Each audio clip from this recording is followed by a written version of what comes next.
are doing to empower their counterparts and girls at home and abroad. But first, let's take a look at what is happening here in the United States. U.S. President Donald Trump confirms there were no survivors after a military helicopter collided mid-air late Wednesday with a passenger plane carrying 64 people, after observing a moment of silence after the crash over Washington. Here is what he said. I speak to you this morning in an hour of anguish for our nation.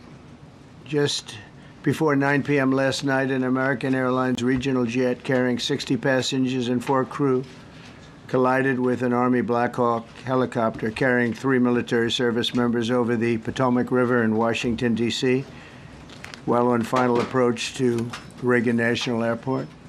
Both aircraft crashed instantly and were immediately submerged into the icy waters of the Potomac. Real tragedy. The massive search and rescue mission was underway throughout the night, leveraging every asset at our disposal, and I have to say the local, state, federal, military, including the United States Coast Guard in particular, they've done a phenomenal job. So quick, so fast, it was mobilized immediately. The work has now shifted to a recovery mission. Sadly, there are no survivors. This was a dark and excruciating night in our nation's capital and in our nation's history, and a tragedy of terrible proportions. As one nation, we grieve for every precious soul that has been taken from us so suddenly, and we are a country of really, we are in mourning. This is really shaken a lot of people, including people, very sadly, from other nations who were on the flight. And still in the United States, President Trump is widely expected to impose tariffs on goods from Mexico and Canada as early as February 1st, as part of a plan he says will boost the U.S. economy. But with much about the specifics still unknown, economists, business owners, and everyday consumers are still trying to understand how it could impact them. Johnny Fernandez reports from New York City.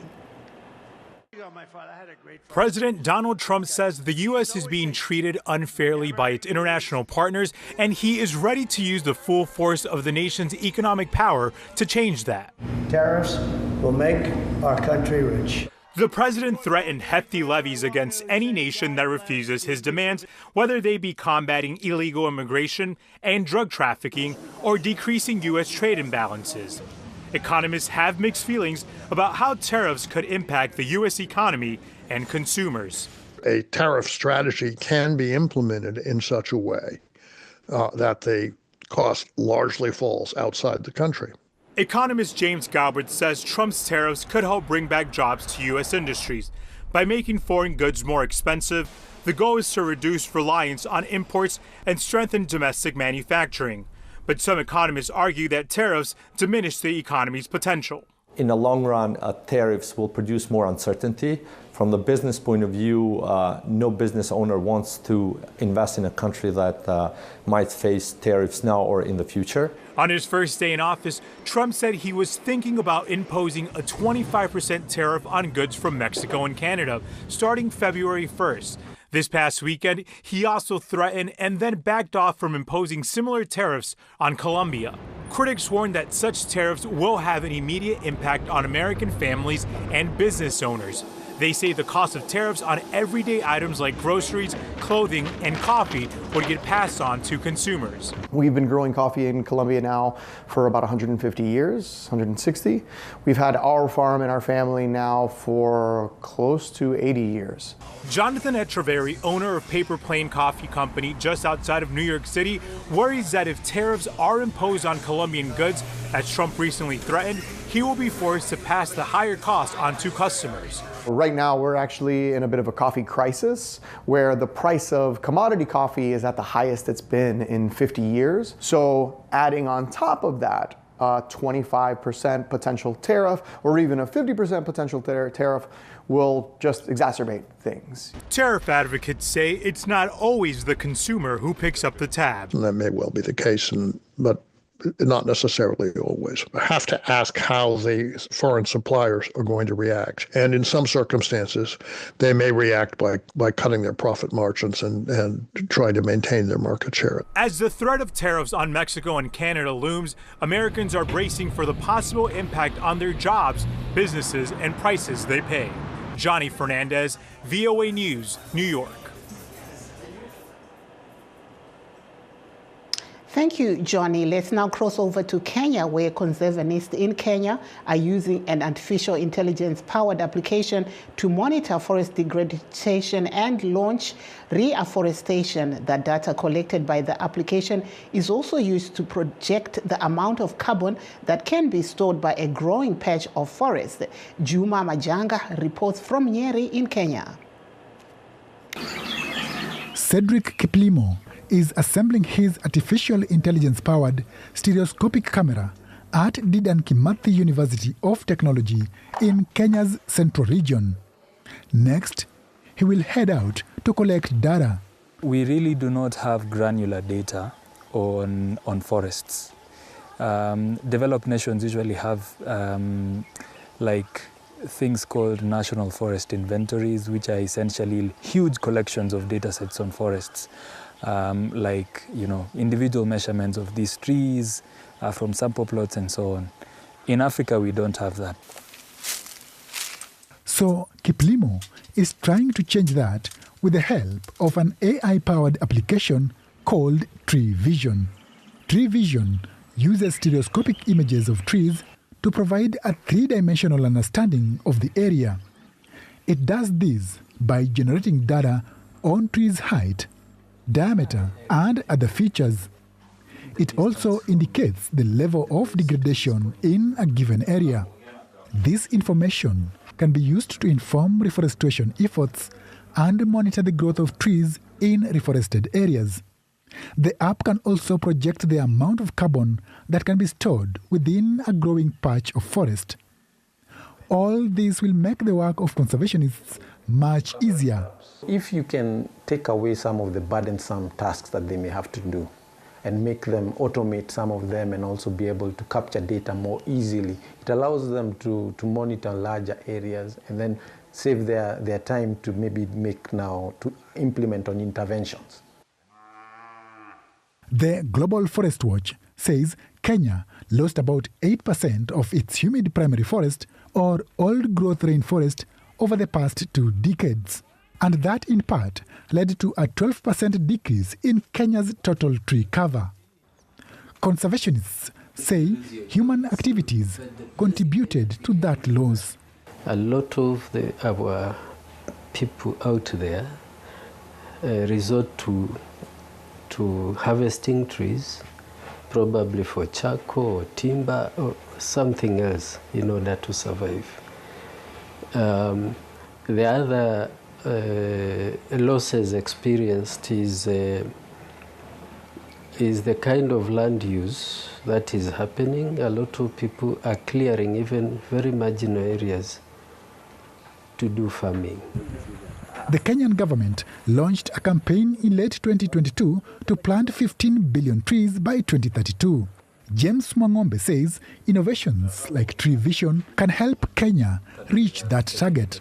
Such innovations would be very welcome because they'll cut down on cost, both labor and actual finance, as compared to when you have officers on the ground to go and do the actual counting and assessments. As Kenya works to restore its lost tree cover, Kiplimo hopes his innovation can help restoration efforts succeed. Juma Majanga, VOA News, Nyeri, Kenya.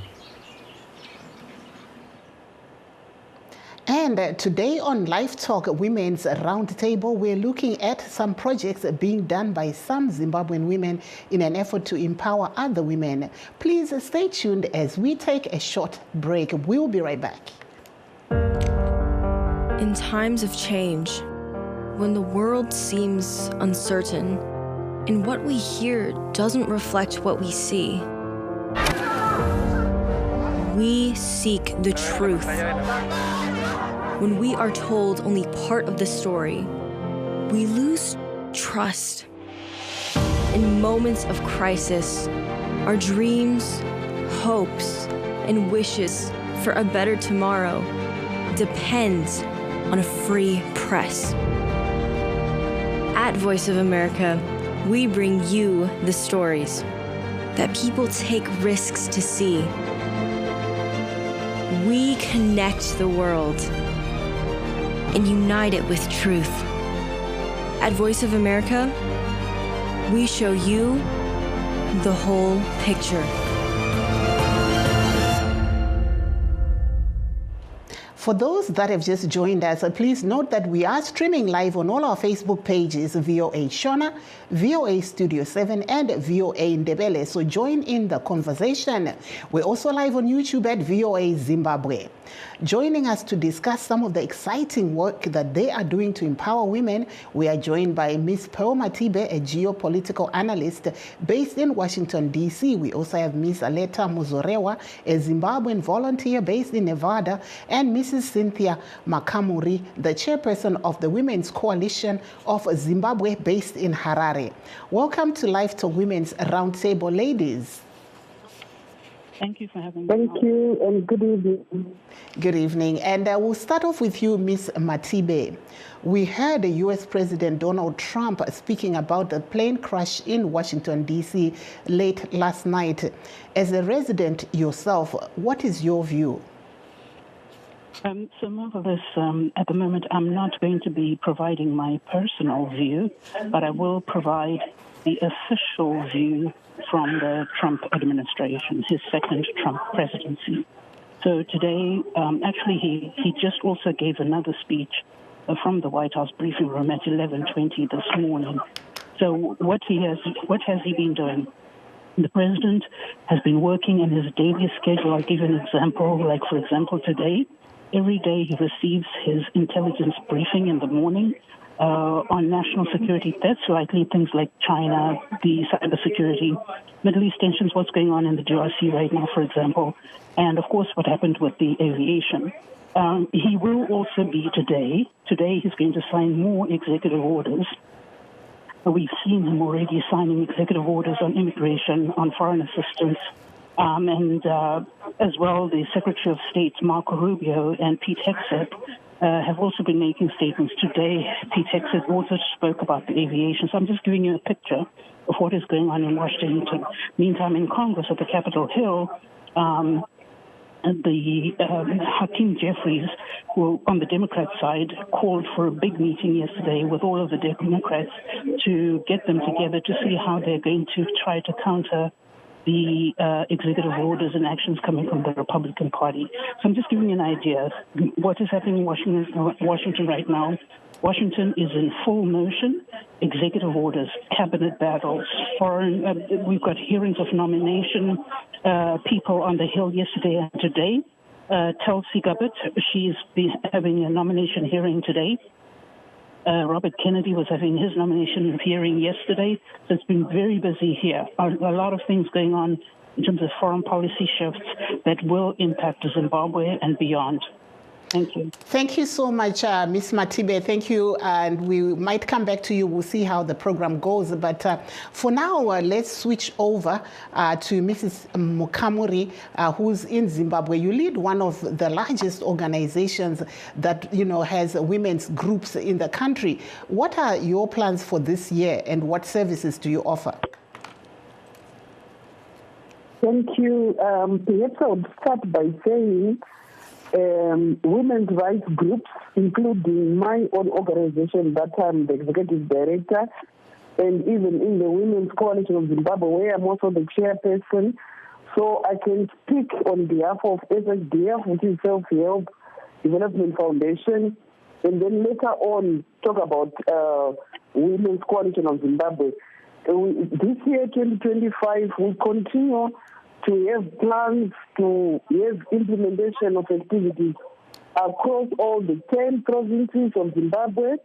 Self-help is present in 40 districts of Zimbabwe, where we implement programs that are focused on women and youth, trying to improve their lives, ensuring that women empowerment and taking the youth away from the streets, away from substances and drugs that we often see the devil in Zimbabwean young people.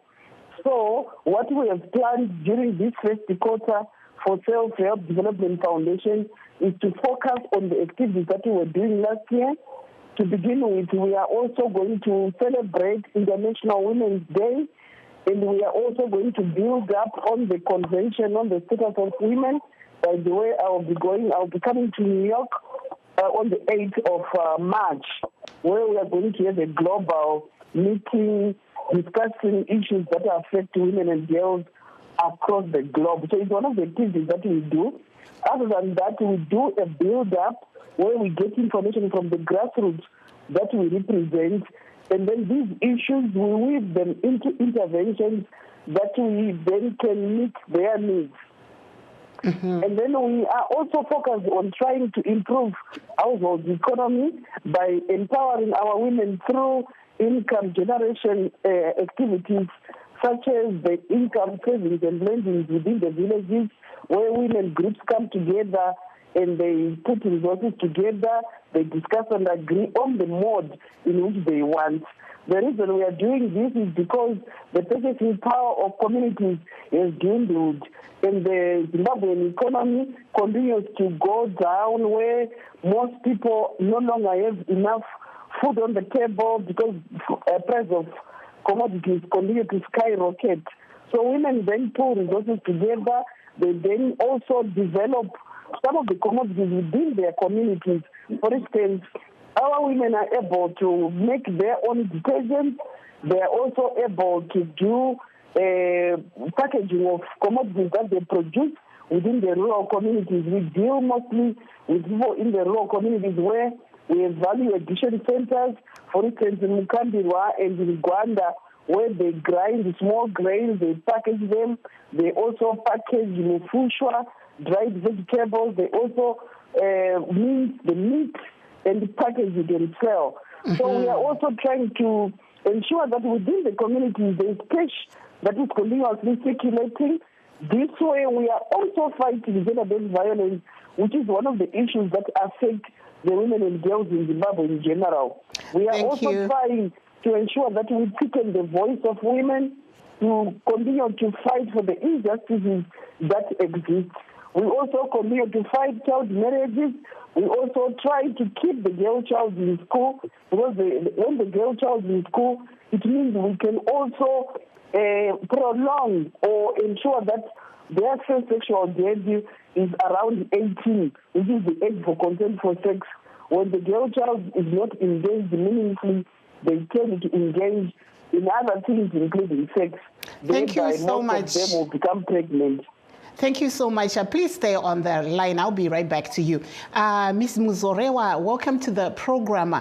Can you tell us what you are doing? You said that you are actually a volunteer and you offer information and as such to the Zimbabwean community. Tell us a little bit about this. Thank you very much for having me.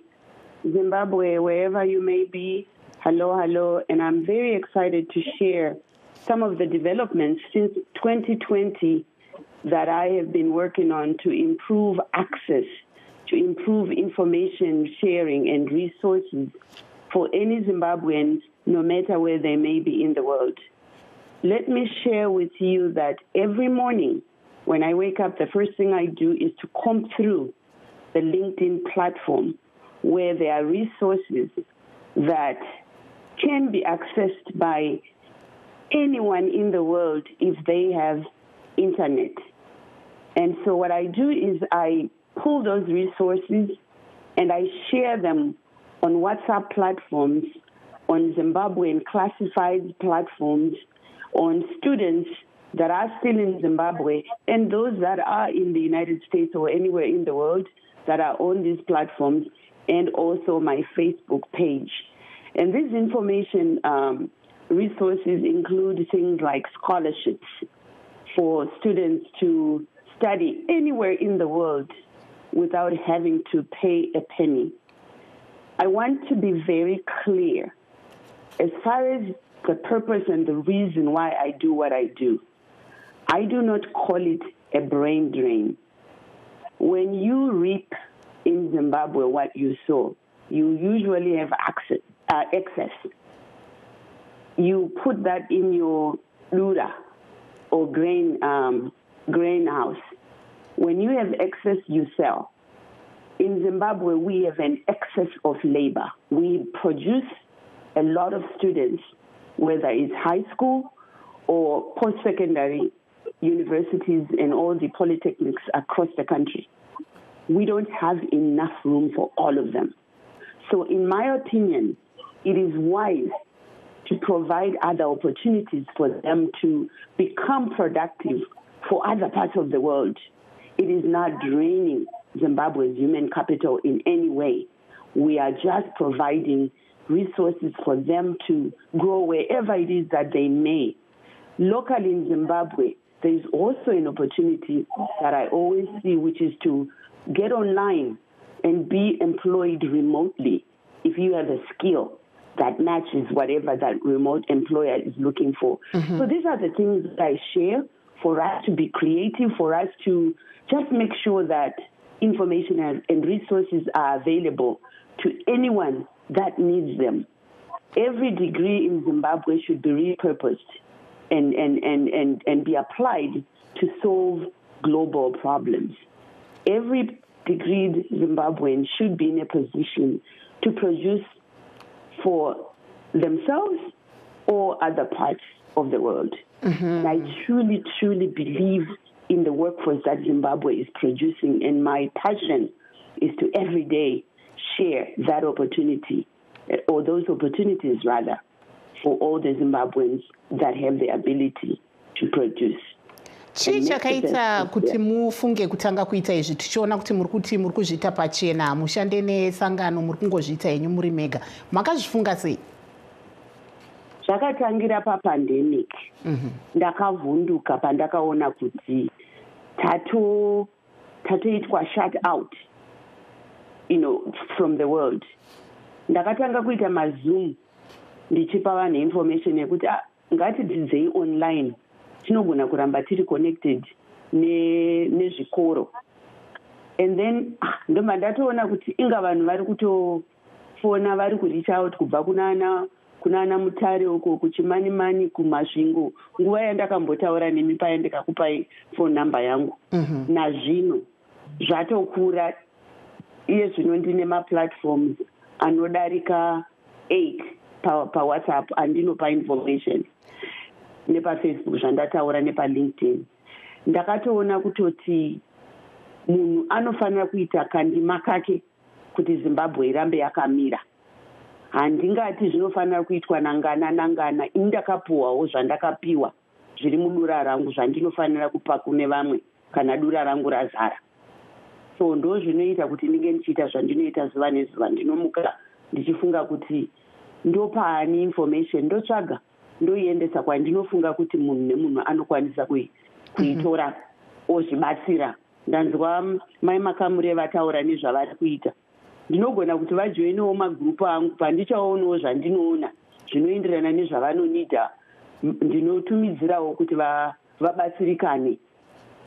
Intaneti yakanakira izvozvo vadikani, kuti munhu wese tikangomupa bedzi kaintaneti kacho anogona kukonekta nezvikuru zviri kunze kwenyika kuti abatsirikane paanenge ari ipapo.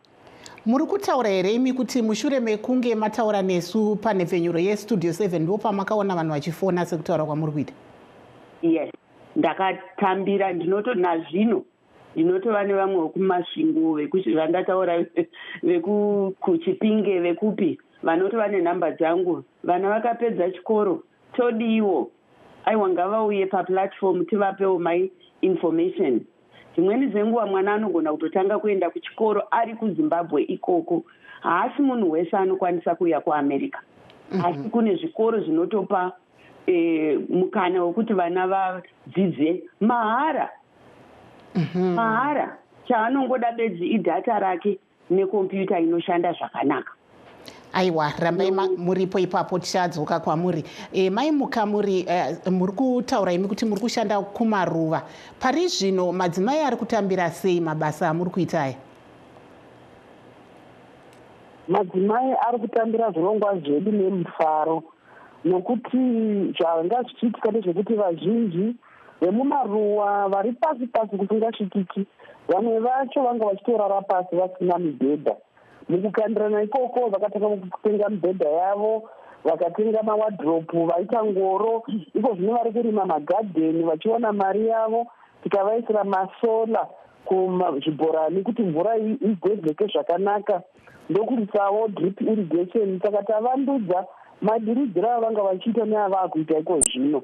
Imwe yainzi dhiga urle yekuti vanhu vaidhiga nemapadza, takazoisawo imwe inonzi oga mucommunity vanotenga chimeshini chavo chinoshandisa 5 liters per hectare, vachidhiga nechimeshini zviri nyore nyore, vana vachiita basa vachipururudza vachifara. Saka zvirongwa izvi vakazvitambira chaizvo. Zvikuru patakazoita zvemavalue addition centers ekuti vasatengesa zvinhu sekuzviwana kwavanoita kuti votenga chibagwe votengesa chiri chibagwe, vakaedha value kuita upfu nemhunga namapfunde. Zvikuru vanhu vari kuda kudya zvinhu zvine utano, zvinhu zvavari kufarira chaizvo nekuti vava kubranda vachitengesa. Tine urongwa hwekuti titovaitira certification yeISO, International Standards Association, kuti vawanewo certification kuti vagopinda mumainstream market. Uyewo chiripo ndechekuti nenge mayouth takamaisira greenhouse seekubhoyera, vari kufara. Nhasi chaiyo vanga vachiritaurira kuti vakohwa madomasi, mabhagidhi emadomasi anosvika 69 kubva pavatanga kukohwa, vachitengesa madomasi. Ende nguva ino madomasi mazhinji akafa nemvura, ivo yaona kuti vane greenhouse vari kufara nekuti vari kuisa mari. Uye vana havachaendi kune zvinodhaka, vakufokasa nekutsvaga mari nekurarama. Mhirizhonga mukati medzimba yadzipira, nekuti patinenge tiita zvirongwa izvi ndinotidzidzisanawo kuti mhirizhonga ingatapudzika sei mukati menharaunda, mukati memhuri, tichipawo nyangwe zvirongwa zvinoita kuti kunyange nanababa vauyewo vachibatsira madzimai avo nekuvasapota kuti nharaunda ive nerugare kusina mhirizhonga. Saka zvirongwa zvedu zviri kutambirika chose. Tinotoshuira kuti dai tatowana gumwe rubatsiro gunotiita kuti tikwanise kusvika kunzvimbo dzose, nekuti funding yatinayo haigoni kuinda kwese kwatinoshuira kuti kuveko, asi kune vanakawana kwatakatiriko zvinezvi. Aiwa tinotosvika patinosvika vanenge vachifara vachiti SHBF yauya, vamwe votoiti shadhafu, nekuti kwavari mufaro wakazara. Zvirongwa izvi Self Help Development Foundation kubatsira community kuti izvibatsire. Hativapi hove, tinovapa zvirauro nekudzidzisa kuti kunodzira kwavangaredza ndokuku. Iwo mabasa iwayo afadza chose, uye tichishuvira kuti nyangwe mucommunity matiri namadzimaiwo tinovakurudzira kuti atore zvinzvimbo zvekutonga nguva yedu yadyanana. Thank you so much. Unfortunately, time is not on our side, so I'd like to thank our guests, Ms. Pearl Matibe, and also we had Ms. Aleta Muzorewa, and we just heard there from Mrs. Cynthia Mukamuri, who were speaking about some of the projects that they are doing in different locations to help those at home and abroad. And that brings us to the end of our show. Signing off in Washington, I'm Marvelous Mhlanga Nyahuye.